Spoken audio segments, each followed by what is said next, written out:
it's better to have a non-unionized employment force out there. That is not the case. I'm just saying. Chris takes a strong stance against unions. That is not the case. I believe we need to unionize. So that's not. Hey everybody, welcome to RSI 2020. I'm doing the intros now. Yeah, I get. I think that's the intro. I think I know. Turn it down.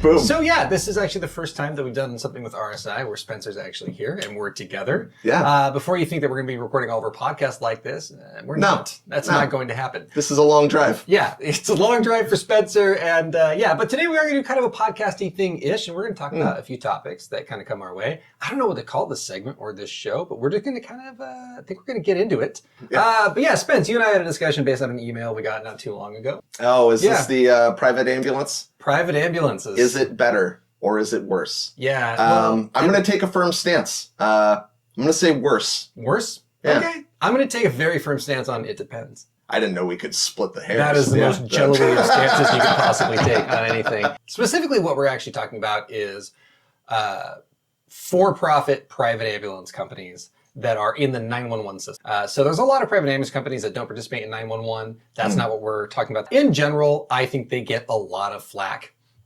sometimes warranted, sometimes not. And there seems to be a general assumption that they are worse. They can be. But so can fire department-based things. Those can be terrible too. We've done on EMS 2020, our podcast, we review calls and we've done our fair share of calls that have gone horribly wrong from either side. I believe most of them come from for-profit private ambulance companies. That seems to be the bulk. Yeah, it seems. Yeah, I have to say that's probably seems fair. to be the bulk. I would kind of try and judge it based off several different metrics. How do they serve their community as a whole in terms of providing that 911 transport service? So things like response times, costs to the community. So then the other thing that we'll talk about is clinical factors. And that's just like the things that apply to the person actually calling 911 in terms of what kind of clinical care do they get. Okay. And then I'm going to wrap it up by talking about what I think is last but definitely not least, how does it impact the employee? Because I feel personally, like that if everything can be affected by how employees are treated. Yeah, no, totally. So I think that's an important one we're going to have to cover. When it comes to community performance, that's really hard to measure objectively because you really got to try and pick some metrics. So like a common metric out there, you know what it is. Response times. It's got to be response times. It's going to be response time. Even if the response time itself isn't a good metric, I guess the question is like, if we're not using it as a metric, is there a better one? And I think right now it almost doesn't matter because the way I'm looking at it is when we're looking at a response time, that's a demand the community has. And what I'm trying to measure right here is how good is a for-profit private ambulance company at meeting their community's demand. Okay. If there was another easily measurable demand the community was making, I would say we could go for that one, but response time is really easily measurable. So response, what is the standard response time for a lights and sirens response? Which the term for that changes depending where you are, whether it's code 3 or sometimes code 1. 9 minutes. If we're to go by, like, I think it's the NFPA.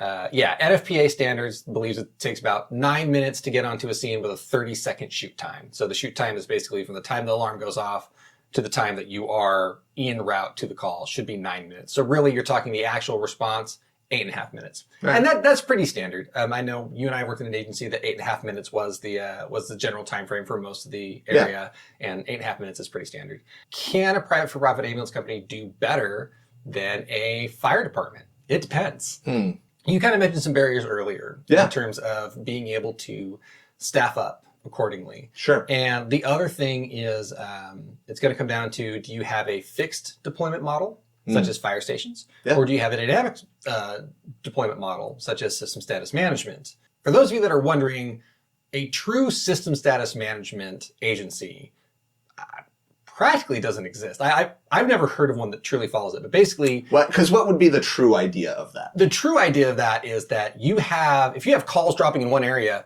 you move ambulances there, no matter what. And it changes hour by hour, day by day. And you have a computer that basically sits there and says, hey, you've had a bunch of calls dropping here, move the ambulance there. The problem with that, though, is there may not have a place to post. There may be no bathrooms. No one ever really truly follows that. Usually what people do is people have set posts around a municipality, around an area. Yeah.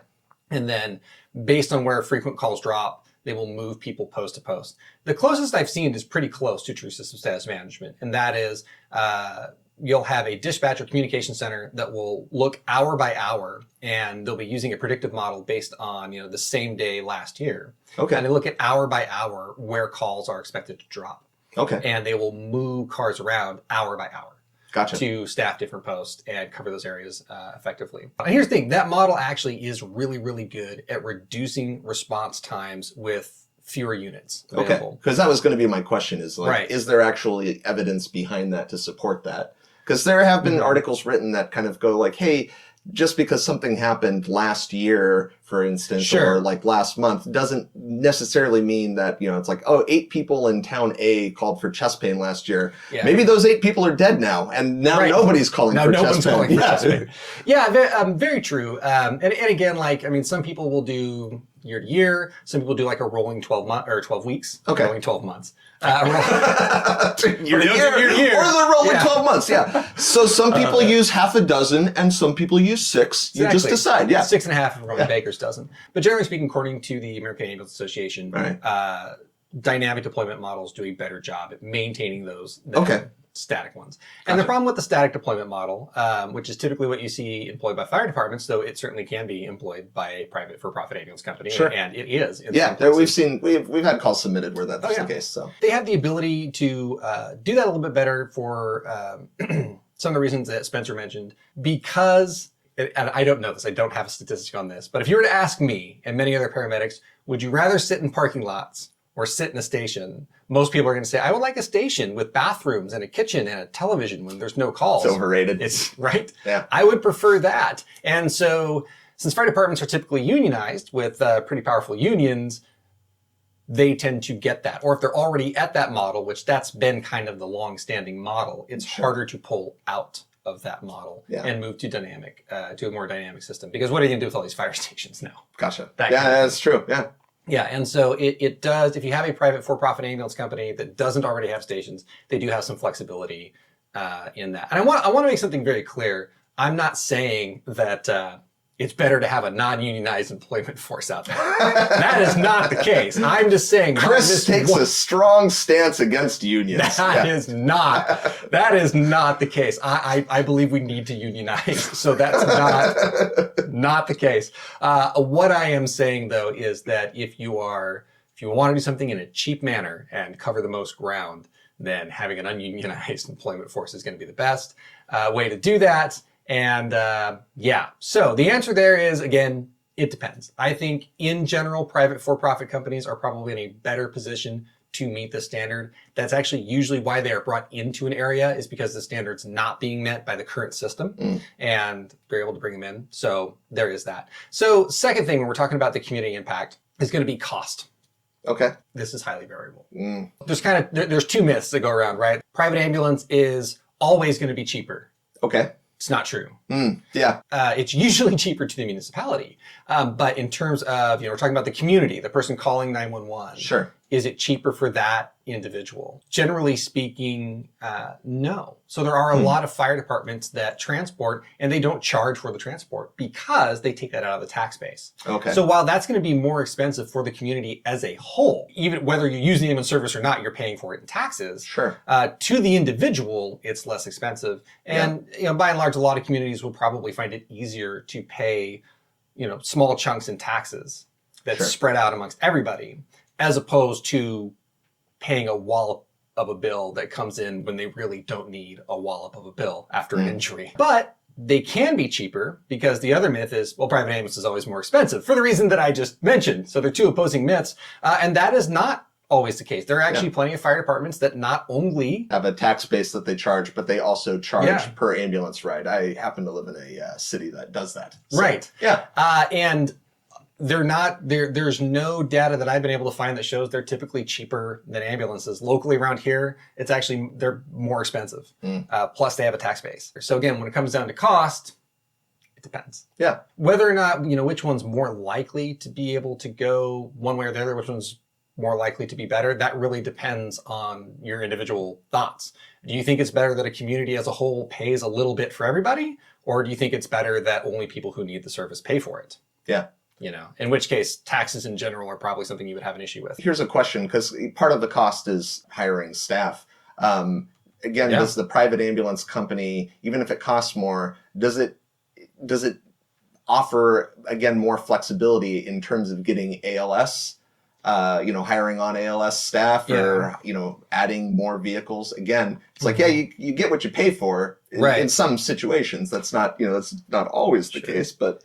So I have to admit, I have a knowledge gap here that's not going to be able to answer that question the best, but I'll tell you where my mind's going with it. So just make sure I'm clarifying here. Yeah. You're saying that if we want to be able to increase service somewhere, we can then increase the amount that we bill and collect to be able to afford the additional service that we want. Absolutely. And a good example of that additional service is going to be, going from a basic life support system to an advanced life support system. Sure. Or, paramedic on every rig. Like that. If you're going to look at it versus, when you're talking about charging per ambulance ride versus taxes, charging per ambulance ride can be changed on a dime. Yeah. If you have a county contract, that's probably regulated through your county contract, but there's probably, depends on how the contract's written, but in general, they usually allow for flexibility there. Yeah. So that can be changed, especially if it's the county that's the one that's going to be pushing that. Because remember, if you're a private for-profit ambulance company, in most cases, the county has given you a list of requirements to meet, and you meet those. There's not a lot of, this is going to sound like I'm really not favoring private for-profit ambulance companies, but when your drive is profit, there's not a lot of incentive to go above and beyond what you're asked. I'm not saying that they won't, they often do in a lot of ways, but when times get tight, you'll see that, they tend to dial back to the minimum to stay afloat, which is not, I'm not even saying that that's not even unfair, really. It is fair. As long as the county or area or whatever it is has their requirements met, you can't really complain. Sure. You're getting what you asked for. But anyway, so to get back on track. So I believe there's flexibility there. The problem is that what I don't know, where my knowledge gap comes in, is obviously taxes typically have to be voted on in some way in order to change. And that's you just have to wait until it's time for taxes to change. And then you have to convince the population that they need something that it's really difficult to educate people on. Sure. So you have that. What I don't know is that in systems where they are, a fire department that receives taxes and also charges, are they able to adjust that point of contact charge? That I don't know. Yeah. If they are, that would actually probably be a pretty good argument for why they should be able to do that. Because you got to remember, one of the big things that can happen is the population can change. You get an apartment complex somewhere and suddenly you have a population dense area when that fills up. And you may determine that, we need more ALS resources. Yeah. And so that's one way to expand. So I can't really answer your question, but those are the things that I am considering when I think about that. Let's talk about clinical performance next. Okay. I'm going to take a strong stance here with no knowledge and go... If you don't know what it is, that's where your conversation should stop. Fire department, they have to serve a tax base. And they have to perform for that tax base to continue to get their tax levies. And if they have people who are going out there who are not doing so hot, then there's sort of an incentive like, hey, this guy pisses off the community because he keeps killing their family members. Let's get rid of them. Whereas the private ambulance, they're just like, hey, you just have to be good enough to meet those minimums. This one's going to come down to something that is almost impossible to measure objectively. So I'm right? We don't know, so therefore, yes. I think this is one of the glaring problems when it comes to the private for-profit ambulance system is that private for-profit ambulance, although they can come in and do good things by their own volition. I've seen lots of really good, I'm just going to call it PFPs from now on. I'm hopeful, yes I am hopeful for today. Take this music. Come in, go above and beyond the standard of what they're supposed to do, and knock it out of the park. And they do a great job, and that's awesome. But the problem is companies can change hands. Sure. Private companies can. Times can get tight. An owner can die. Things happen where that company can change without really the approval or oversight of anybody else. It's usually just a list of requirements. Okay. And so in my opinion, if you have a private ambulance company, then your municipality actually needs to have a really strong regulating body that holds them accountable for what they need to be accountable for. I think if you are a municipality that's watching this thinking, should I go to a private ambulance company?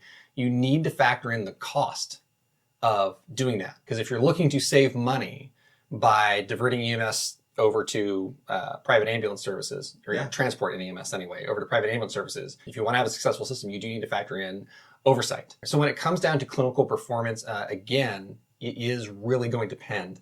This is my opinion. I have no statistics on it. I believe a private ambulance service that has sufficient oversight, equipment standards built into the contract, and that oversight, comes from the county themselves or the municipality, then I think there's absolutely no reason that the clinical performance of a private for-profit ambulance company cannot be among the best. Yeah. What I will say is you don't see that a lot. You'd see it in bigger areas. I know there's some Seattle-based companies that do really well. They have really high clinical expectations. There's a lot of oversight. Yeah. Houston, Texas has another agency in there that also does really well. So there are those systems out there, but you and I have also seen systems where that's not there. Yeah.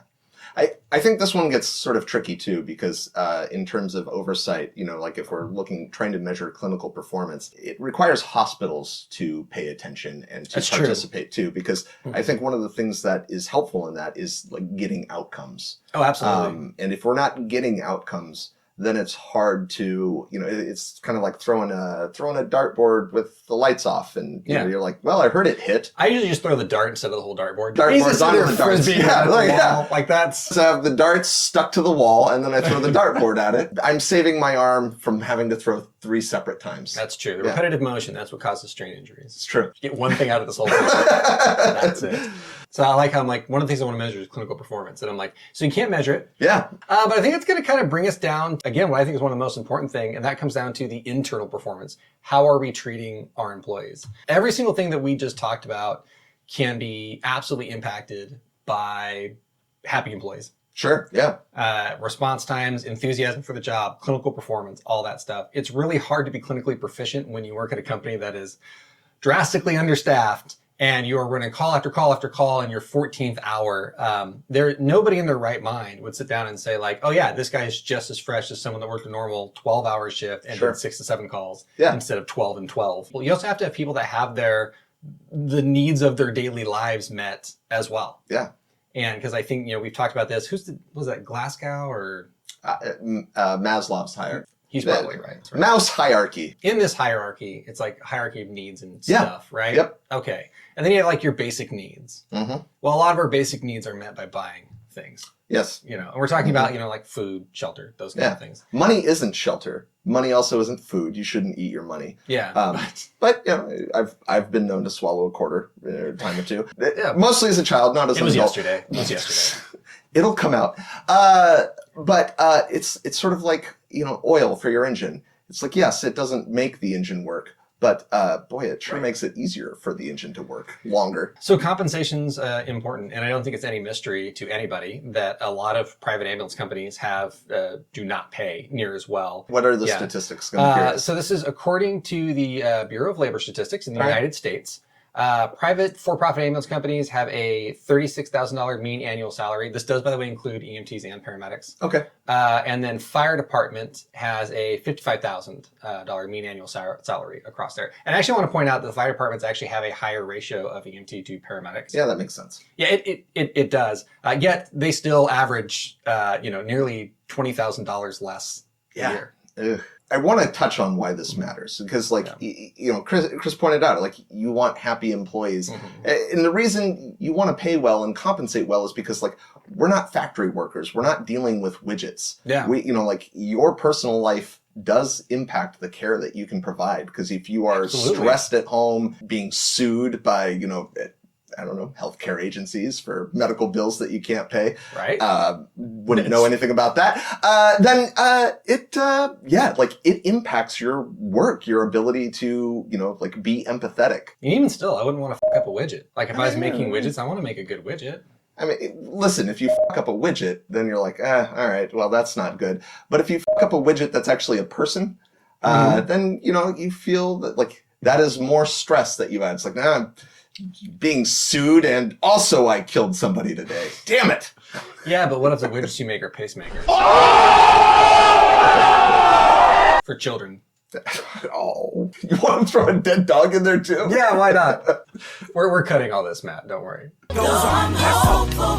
Yes, I am hopeful for today. Take this music. Right. So another way that we can measure, because remember the whole point of this video is which is better. Yeah. Right. We went into talking a lot about the why here because we can't. It's hard to measure stuff. Yeah. But when it comes to this area, there are some statistics that definitely lean fire department or fire-based. So, or even, we do actually include third service in there as well. So turnover rates, I think that's another way you can measure it. Sure. So how long are people staying at? One of the things that I do want to make sure that I'm talking about here is that the turnover rate statistics we have, thankfully, only include agencies in 911 systems. Okay.